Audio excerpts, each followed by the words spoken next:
Hello চম্পা, কালকে তো পহেলা বৈশাখ, বাচ্চাদের স্কুলে ছুটি আছে।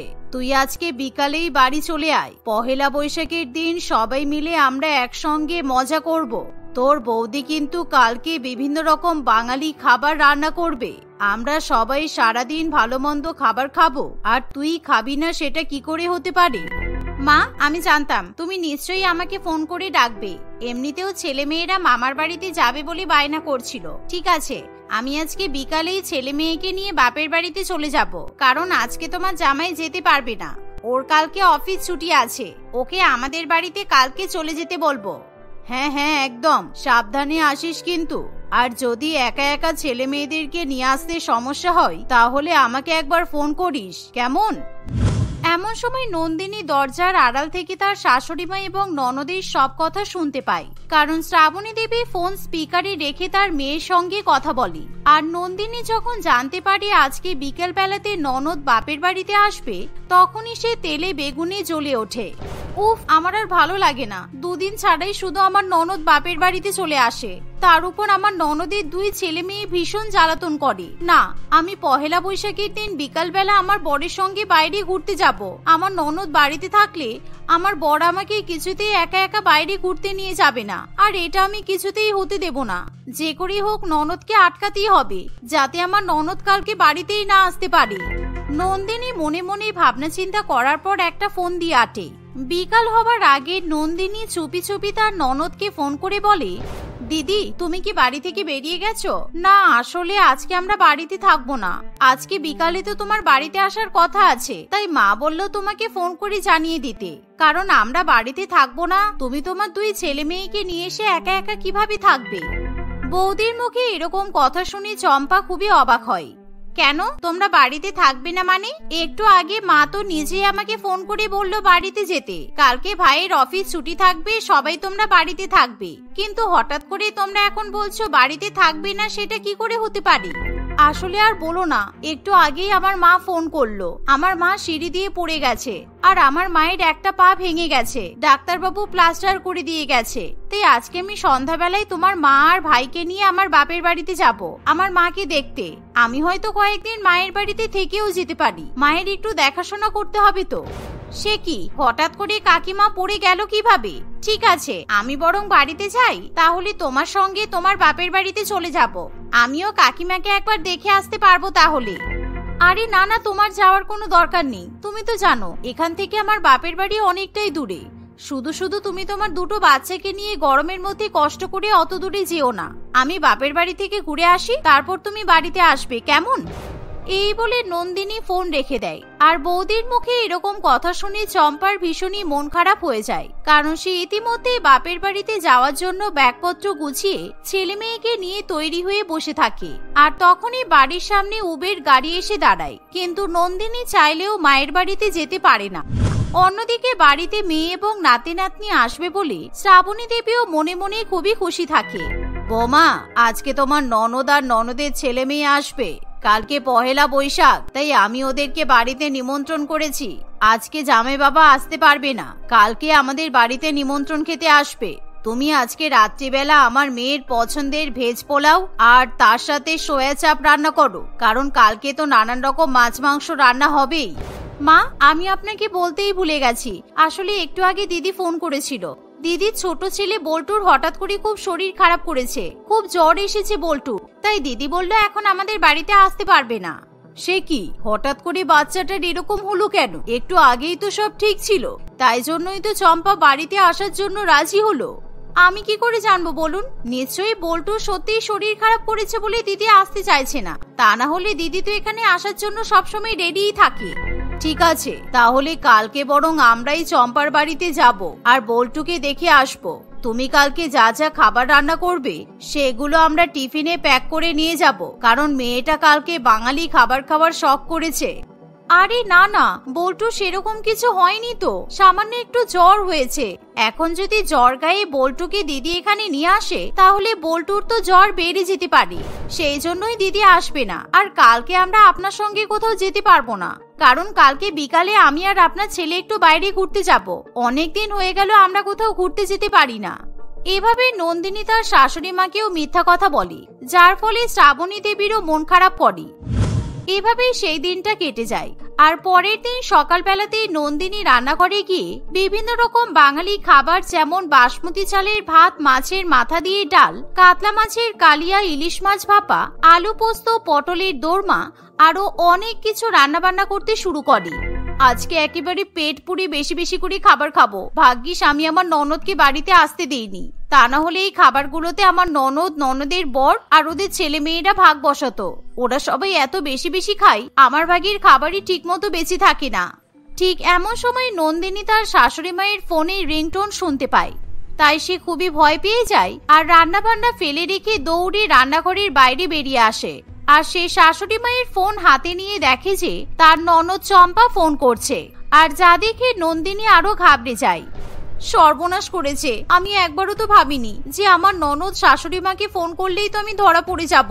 না, এটা আমি কিছুতেই হতে দেব না। আমার বর যদি জানতে পারে আমি এরকম করেছি তাহলে আমাকে খুব বকবে। কি হলো বৌমা, কে ফোন করছে? ফোনটা ধরো, কেটে যাবে তো। চম্পা ফোন করছে নাকি? আরে না না, উল্টো পাল্টা নাম্বার থেকে কল আসছে। আপনার রিচার্জ খুব তাড়াতাড়ি শেষ হয়ে যাবে তো, সেই জন্য বারে বারে রিচার্জ করতে বলছে। কল ধরার কোনো দরকার নেই, আমি কেটে দিয়েছি। এই শুনে শ্রাবণী দেবী কিছু বলে না, কিন্তু নন্দিনী মনে মনে ভীষণই টেনশনে পড়ে যায়। আমার খুব ভয় লাগছে, আমার ননদ যদি আবার ফোন করে আর শাশুড়ি মায়ের সঙ্গে কথা বলে তাহলে আমার প্ল্যান একেবারে চপাট হয়ে যাবে। আমাকে এখনই কিছু একটা ব্যবস্থা করতেই হবে। এই বলে নন্দিনী তার শাশুড়ি মায়ের ফোন থেকে সমস্ত কল নিজের ফোন নাম্বারে ফরওয়ার্ড করে দেয়, যার ফলে কিছুক্ষণ পর চম্পা ফোন করলেই সেই কল শ্রাবণী দেবীর ফোনে না গিয়ে নন্দিনীর ফোনে চলে যায়। হ্যালো, হ্যাঁ দিদি বলো, কি বলবে? বারে বারে ফোন করছো কেন তুমি? কি ব্যাপার, মায়ের ফোন তোমার কাছে কেন? আমি সকাল থেকে কতবার ফোন করলাম কিন্তু কেউ ফোনই ধরছে না। আমি পয়লা বৈশাখের শুভেচ্ছা জানানোর জন্য ফোন করেছিলাম। আর তোমরা এখন কোথায় আছো? তোমার মা কেমন আছে? হ্যাঁ, আমরা সবাই কালকেই তো আমার বাপের বাড়িতে চলে এসেছি। আসলে আমার মায়ের বাড়িতে এখন অনেক লোকজন আছে তো, আর তোমার মা এখন সবার সঙ্গে গল্প করছে, সেই জন্য ফোন ধরতে পারেনি। আর আমার মা কিন্তু এখনো ভীষণ অসুস্থ, তাই সবাই আমরা মায়ের সেবা যত্ন করার জন্য ব্যস্ত আছি। আমি ফোন রাখছি কেমন, পরে ফোন করব। এই বলে নন্দিনী ফোন রেখে দেয়। যাক, আজকের মতো আমার ননদ আর শাশুড়ি মাকে ফোন করবে না। কিন্তু আমার শাশুড়ি মা যাতে নিজে থেকে আমার ননদকে ফোন করতে না পারি সেই ব্যবস্থাটাও আমাকে করে রাখতে হবে, কারণ বিকেল বেলা আমরা বাড়িতে থাকবো না। আর বুড়ি ঠিক তখন নিজের মেয়েকে ফোন করবে গল্প করার জন্য।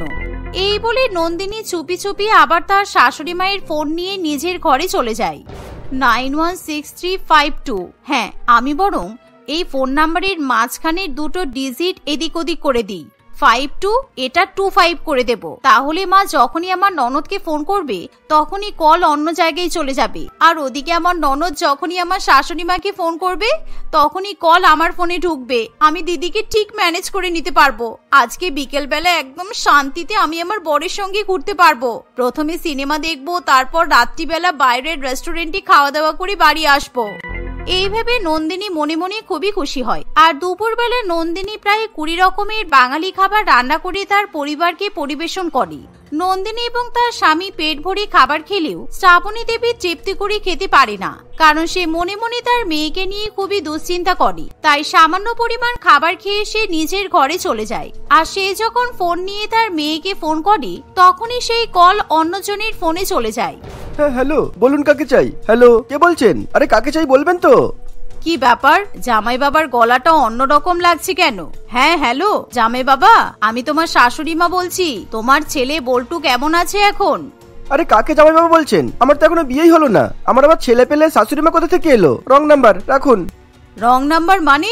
আমার মেয়ের নাম্বার আমার ফোনে সেভ করা আছে, আর তুমি বলছো রং নাম্বার? এই কথা বলতে না বলতেই সেই অচেনা ব্যক্তি ফোন কেটে দেয়, যার ফলে শ্রাবণী দেবী আবার সেই নাম্বারে ফোন করতে শুরু করে। কিন্তু সেই অচেনা ব্যক্তি কিছুতেই শ্রাবণী দেবীর সঙ্গে কথা বলতে চায় না, তাই সে বারে বারে ফোন কেটে দেয়।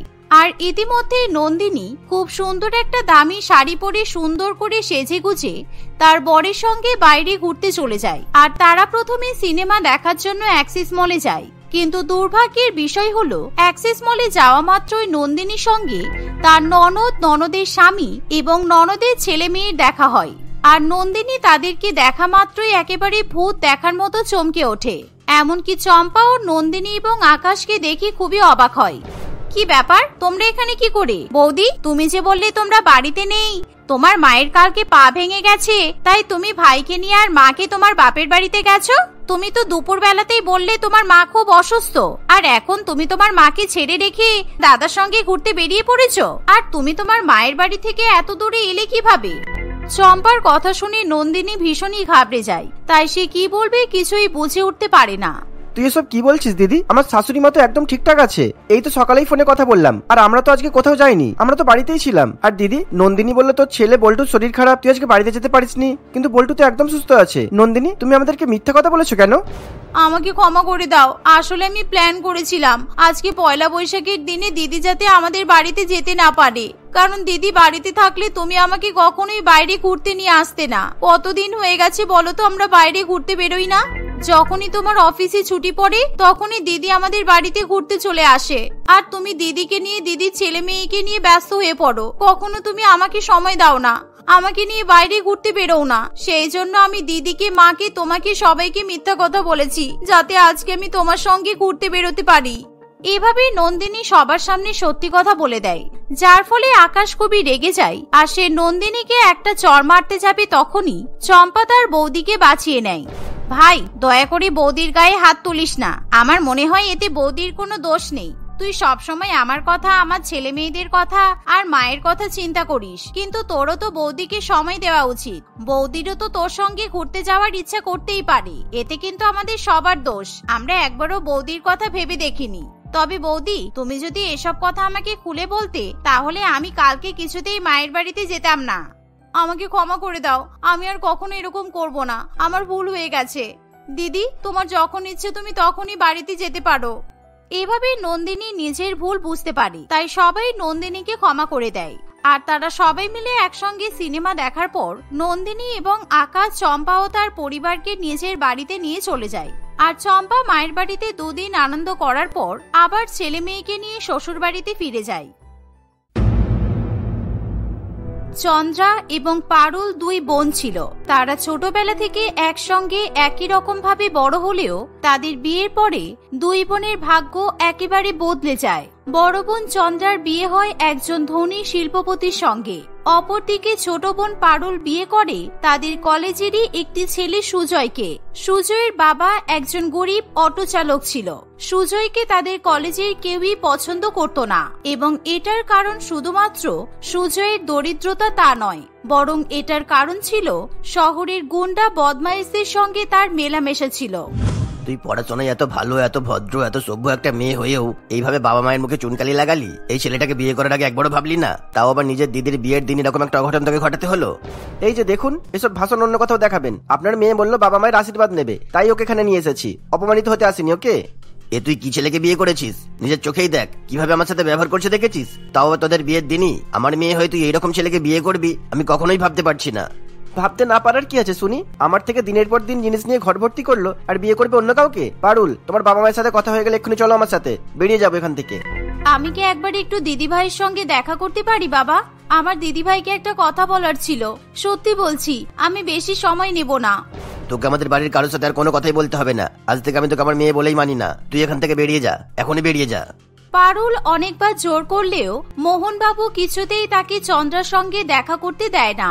সুজয়ের ব্যবহার আচরণ গুন্ডাদের মতো হলেও সে পারুলের সঙ্গে কখনো খারাপ ব্যবহার করে না। পারুলও আর কোনো কথা না বাড়িয়ে সুজয়ের সঙ্গে সেখান থেকে চলে যায়। এরকম একজন গুন্ডা বদমাশকে বিয়ে করার ফলে পারুলের বাবা মা, দিদি সবাই তার সঙ্গে কোনো রকমের সম্পর্ক রাখে না।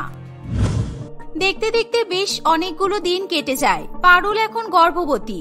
একদিন বাজার করতে বেরিয়ে পারুলের তার দিদি চন্দ্রার সঙ্গে দেখা হয়। সেই সময় চন্দ্রাও গর্ভবতী ছিল। কি অবস্থা করেছিস নিজের? কলেজের ফার্স্ট গার্ল থেকে একেবারে সোসাইটির লাস্ট স্তরে গিয়ে পৌঁছেছিস। এরকম একটা ছেলেকে কেউ বিয়ে করে, তার মধ্যে আবার তুই গর্ভবতী? নিজের গোটা জীবনটাকে এভাবে শেষ করে দিলি তুই। বিয়ের পরে যখন আমি বাড়িতে গিয়েছিলাম তখন তোর সাথে কথা বলতে চেয়েছিলাম, বাবা আমাকে তোর সাথে কোনো কথাই বলতে দেয়নি। সেদিন যখন কিছু জানাতেই পারিনি, তখন আজও আমি আমার জীবনের কথা কাউকে জানাতে চাই না। বাবা একদম ঠিক করেছে। আমার শ্বশুর বাড়ির বেশিরভাগ লোক শিল্পপতি, প্রত্যেকেই ধনী। তারা যদি সেদিন জানতে পারতো আমার বোন এরকম একজন গরিব এবং গুন্ডা স্ত্রী, তাহলে আমার কোনো মান সম্মান থাকতো না। সুজয় গরিব হতে পারে, কিন্তু ও গুন্ডা নয়। হ্যাঁ, কয়েক মাস আগে ওর ভুলভাল লোকজনেদের সঙ্গে বন্ধুত্ব ছিল, কিন্তু যেদিন থেকে আমি গর্ভধারণ করেছি সেদিন থেকে ও অনেক পাল্টে গেছে। তোদের এইসব সিনেমার গল্প আমাদেরকে বলিস না, ঠিক আছে? আমার হাজবেন্ড এক্ষুনি চলে আসবে গাড়ি নিয়ে আমাকে পিক করার জন্য। তুই আমার থেকে একটু দূরে গিয়ে দাঁড়া। ও তোর সাথে আমাকে কথা বলতে দেখলে আমাকে ভুল ভাববে। আমি গরিব বলে তুই নিজের বোনের সাথে এখন কথা বলতে চাইছিস না? বিয়ের পরে বড়লোক হয়ে তুই এমন পাল্টে যাবি আমি কখনো ভাবিনি, বিশ্বাস কর। এই বলে পারুল চলে যেতে যাবে এমন সময় চন্দ্রা তাকে ডেকে দাঁড় করায়। দিদি নিজে থেকে ডেকেছে দেখে পারুল খুবই খুশি হয়। এই নে, এই 1000 টাকাটা রাখ, ভালো ভালো ফল সবজি কিনে খাবি। আমি চাই না পরে তুই কাউকে বলিস যে তোর বড়লোক দিদির সাথে দেখা হয়েছে, তবুও তোর দিদি তোকে আর্থিকভাবে কোনো সাহায্য করেনি। তোর কোনো সাহায্য আমার লাগবে না দিদি ভাই। সুজয় আমাদের সংসারের জন্য যা করে আমরা তাতে অনেক খুশি আছি। এই 1000 টাকাটা তুই তোর কাছেই রাখ। এই বলে পারুল সেখান থেকে চলে যায়। পারুলের এমন ঔদ্ধত্য দেখে চন্দ্রার ভীষণ রাগ হয়। একদিকে গর্ভবতী পারুল হাতে বাজারের ব্যাগ নিয়ে বাস স্ট্যান্ডে অপেক্ষা করতে থাকে বাসে করে বাড়ি ফেরার জন্য। অন্যদিকে গর্ভবতী স্ত্রীকে কষ্ট দেবে না বলে চন্দ্রার স্বামী অর্ণব নিজে গাড়ি চালিয়ে তার বউকে বাজার থেকে নিতে আসে। একদিকে যেমন চন্দ্রা দিনের পর দিন আরাম করে এবং নিজের পছন্দ মতো খাবার খেয়ে আনন্দ করে সময় কাটায়, অন্যদিকে বাজার হাট, দোকানপাট, ঘরের রান্না বান্না এবং সমস্ত কিছুর দেখাশোনা পারুলকেই করতে হয়। বাড়িতে এসে চন্দ্রা সমস্ত ঘটনা তার বাবাকে বলে। এত বড় দোষ করেও তোমার ছোট মেয়ের ঔদ্ধত্য একটুও কমেনি। জানো বাবা, আজকে তো ওর সঙ্গে আমার দেখা হয়েছিল। আমি তোকে গর্ভবতী অবস্থায় দেখে একেবারে অবাক হয়ে গেলাম। ছি ছি ছি, ওই ছোট লোক ছেলেটাকে ছেড়ে সমস্ত কিছু ছেড়ে ও যদি আমার কাছে চলে আসতো, আমি ওকে পড়াশোনা শিখিয়ে বিদেশে পাঠাতাম। সেখানে কিনা ও বিয়ে করে এখন গর্ভবতী হয়ে বসে আছে। সব যদি ঠিক থাকতো তাহলে ও তো কোনো ভালো পরিবারের ছেলেকে বিয়ে করত। তাহলে এই গর্ভাবস্থায় আমরা দুই বোন বাবা মায়ের কাছে থেকে কত আনন্দ করতে পারতাম, বিশ্রাম করতে পারতাম। আর এখন দেখো, সংসারের সমস্ত কাজ বোধহয় ওকেই করতে হয়। ও নিজের ভাগ্য নিজে লিখেছে, এতে আমাদের কিচ্ছু করার নেই। তুই কিন্তু ফুলকের ওর সাথে দেখা করতে যাবি না। আমি চাই না ওই বস্তিতে তোরা পা রাখ। যাবো তো আমি নিশ্চয়ই। দেখতে হবে না আমার বোন কিভাবে জীবন কাটাচ্ছে? ওর চোখে আঙুল দিয়ে ভুলটা ধরিয়ে না দিলে ও যে নিজের জীবনটাকে কিভাবে খারাপ করেছে সেটা তো কখনোই বুঝতে পারবে না। চন্দ্রা মনে মনে এসবই ভাবতে থাকে আর তার বাবার সঙ্গে অন্য বিষয়ে কথা বলতে থাকে। দেখতে দেখতে কয়েকদিন কাটে। একদিকে যেমন চন্দ্রা সকাল বিকেল দুধ, ফল, ঘি ইত্যাদি নানান রকম জিনিস খেয়ে এবং বিশ্রাম করে নিজের এবং নিজের বাচ্চার স্বাস্থ্য ভালো রাখার চেষ্টা করে, অন্যদিকে পারুল 7 মাসের গর্ভবতী হওয়ার পরেও একভাবে সংসারের সমস্ত কাজ করে যায়। তুমি এবার একটু গিয়ে বিশ্রাম নাও, আমি বাকি কাজটা করে দিচ্ছি। এইভাবে কাজ করতে থাকলে তোমার শরীর খারাপ করবে যে। তুমি যাও, ঘরে যাও। তুমি আমাকে যেটা কথা দিয়েছো সেটা যদি করতে না পারো তাহলে আমি চিরকালের মতো বিশ্রাম নিয়ে নেব, এটা আমি তোমাকে কথা দিচ্ছি। কয়েকদিন আগে আমার দিদির সঙ্গে দেখা হয়েছিল। আমি গরিব বলে আমার নিজের দিদি আমাকে অপমান করতে ছাড়েনি, আর আমি চাই না এই সমস্ত ব্যবহার আমাদের বাচ্চাও পাক। সত্যি বলছো? তোমার চন্দ্রার সাথে দেখা হয়েছিল? ও আমার কথা জিজ্ঞাসা করেছে কেমন আছে ও? ওর বর তো অনেক বড় লোক শুনেছি। হ্যাঁ, ওরা অনেক বড় লোক, আর দিদি ভালোই আছে। দিদিও তো গর্ভবতী, এখন বোধহয় পায়ের উপর পা তুলে বসে বিশ্রাম করছে। সবার কপাল তো আর আমার মতো নয়, বলো? তুমি আমার জন্য অনেক করেছো পারুল। আমার বাবা মায়ের নাতি নাতনি দেখার স্বপ্ন পূরণ করতে গিয়ে তোমার নিজের স্বপ্ন জলাঞ্জলি দিয়েছো। আমি তোমার এই দিন কখনো ভুলবো না। আমি তোমাকে কথা দিচ্ছি, তোমাকে তোমার যোগ্য সন্তান আমি ফিরিয়ে দেবো। সুজয়ের কথা শুনে পারুলের চোখে জল চলে আসে। সুজয় পারুলকে বিশ্রাম করতে বলে নিজে পারুলের হয়ে ঘরের কাজগুলো করে দেয়। এইভাবে আরো কয়েকদিন কাটে। একদিন হঠাৎই পারুল দেখে তার দিদি তার বাড়িতে এসেছে। তুই এখানে? তুই আমার বাড়ি কি করে চিনলি দিদি? আমি তো কখনো তোকে ঠিকানা দিইনি। তারপর বল, হঠাৎ আমার বাড়িতে কেন আসলি তুই? সুজয়কে আমাদের কলেজের কে চিনত না বলতো? ওর মতো সমাজ বিরোধী কোনো ছেলে কলেজে থাকে? কলেজের পুরানো বন্ধু বান্ধবদের থেকে সুজয়ের বাড়ির ঠিকানা নিয়ে এখানে এসেছি। এখানে কিছু ফল আর মিষ্টি আছে, এগুলো তোর জন্য এনেছি। তোর তো বোধহয় এসব খাবার এখন কপালেও জোটে না, তাই না? আমি যা খাই তাতেই আমি সম্পূর্ণ পুষ্টি পেয়ে যাই। আমার বাচ্চাকে শক্তিশালী বানানোর জন্য আমার এসব ফলমূলের কোনো দরকার নেই। আমি ওকে পেটে নিয়ে যেভাবে লড়াই করছি সেসব অনুভব করেই ও শক্তিশালী হয়ে যাবে। আবার তুই সেই ফিল্মি ডায়লগগুলো বলছিস? এগুলো বলে তোর কি আনন্দ হয় রে? নিজেকে আমার সামনে বড় দেখাতে চাস? এটুকু একটা পায়রার খোপের মতো ঘরে, যেখানে আর একজনকে বসতে দেওয়ার জায়গা নেই, সেখানে আর একটা বাচ্চা জন্ম দেওয়ার কথা কি করে ভাবলি তোরা? এত বড় ভুল সিদ্ধান্ত নিয়েও আবার আমাকে কথা শোনাচ্ছিস? সব মানুষের জীবন আর চাহিদা সমান হয় না। আমার কাছে যা আছে আমি তাতে বেশ ভালো আছি। আমার পরিবার, আমার বাচ্চা, কারোর কথাই তোকে ভাবতে হবে না। তুই নিজের বাচ্চার দিকে মন দে। মন তো দিয়েছি, সেই কারণেই তো আমার শ্বশুর বাড়িতে আমার ছেলে মেয়ের জন্য ঘর তৈরি করা হচ্ছে। ওরা ঠিকভাবে খেলতে পারবে, ঘুরতে পারবে। ওরা ঠিকভাবে খেতে, খেলতে, ঘুরতে, শুতে না পারলে ঠিকভাবে পারবে কিভাবে? আমার এখানে কি করতে এসেছিস সেটা বল। আমার অনেক কাজ আছে। এখানে দাঁড়িয়ে দাঁড়িয়ে বেশিক্ষণ গল্প করার মতো সময় আমার নেই। এই অবস্থাতেও তোকেই সব কাজ করতে হয়? একটা কাজের লোক রাখারও মুরদ নেই তোর বরের? আর আমি যেদিন থেকে প্রেগনেন্ট হয়েছি সেদিন থেকে আমার স্বামী আরো 2-3 জন কাজের লোক এক্সট্রা রেখেছে, যাতে তারা 3 জন পুরোপুরি ভাবে আমার খেয়াল রাখতে পারে। আমার খেয়াল রাখার জন্য আমাকে বাইরে থেকে লোক ভাড়া করতে হয় না। আমার স্বামী আর আমার শ্বশুরবাড়ির লোক যেভাবে আমার খেয়াল রাখে, সেটা মাহিনা করা চাকররা কখনোই রাখতে পারবে না। সে তো দেখতেই পাচ্ছি কত খেয়াল রাখে। সবাই যে যার মতো নিজের কাজ করছে, আর তোকে দিয়ে এই 7 মাসের গর্ভাবস্থায় ঘরের কাজ করাচ্ছে। তুই যে তোর জীবনে এত বড় একটা ভুল সিদ্ধান্ত নিবি, আমার তো এখনো বিশ্বাস হয় না। তোর জীবন বাঁচাতে গিয়েই তো এমন করেছি রে। তুই যদি কৃতজ্ঞ হতিস তাহলে বাড়ি বয়ে এসে আমাকে অপমান করতিস না। তোর জন্য আমার বর্তমান, ভবিষ্যৎ, লেখাপড়া সবকিছু নষ্ট হয়ে গেছে, আর তুই এখন আমাকে এসেছিস জ্ঞান দিতে? আমি তোকে বলেছিলাম সুজয়কে বিয়ে করার জন্য? আমি তোকে বলেছিলাম অল্প বয়সে গর্ভবতী হয়ে যেতে? এসব তুই কি বলছিস? তোর মনে আছে তোর বিয়ের দিন বিকালবেলা বেশ অনেকজন তোকে খুঁজতে এসেছিল, কিন্তু তুই বিয়ের সাজ ছেড়ে উঠে যেতে পারিসনি? মনে আছে তোর? এইভাবেই পারুল তাদের বিয়ের দিনে সমস্ত কথা চন্দ্রাকে বলতে থাকে। চন্দ্রা আসলে সুন্দরী হওয়ার সঙ্গে সঙ্গে কলেজে খুব বেশি পপুলারও ছিল, তাই প্রচুর ছেলে তার আগে পিছে ঘুরতো। একদিন হঠাৎ করে চন্দ্রার ফোনে একটা অচেনা নাম্বার থেকে মেসেজ আসে। সেই মেসেজটাতে বলা ছিল চন্দ্রা যদি সেই মেসেজকারীর গার্লফ্রেন্ড হয়ে যায়, সে চন্দ্রাকে প্রচুর প্রচুর উপহার দিয়ে ভরিয়ে দেবে। চন্দ্রাও গিফটের লোভে রাজি হয়ে যায়। দিনের পর দিন চন্দ্রা সেই ছেলেটির কাছ থেকে দামি দামি এবং নিত্য নতুন গিফট নিতে থাকে। হঠাৎ করে ছেলেটা জানতে পারে চন্দ্রার বিয়ে ঠিক হয়ে গেছে।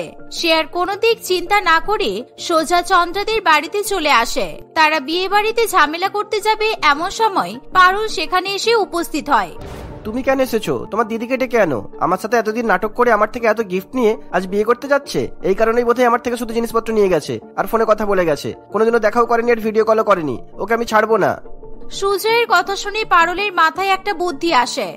দিদি তো তোমাকে মেসেজ করেনি, মেসেজ তো আমি করেছিলাম দিদির নম্বর থেকে।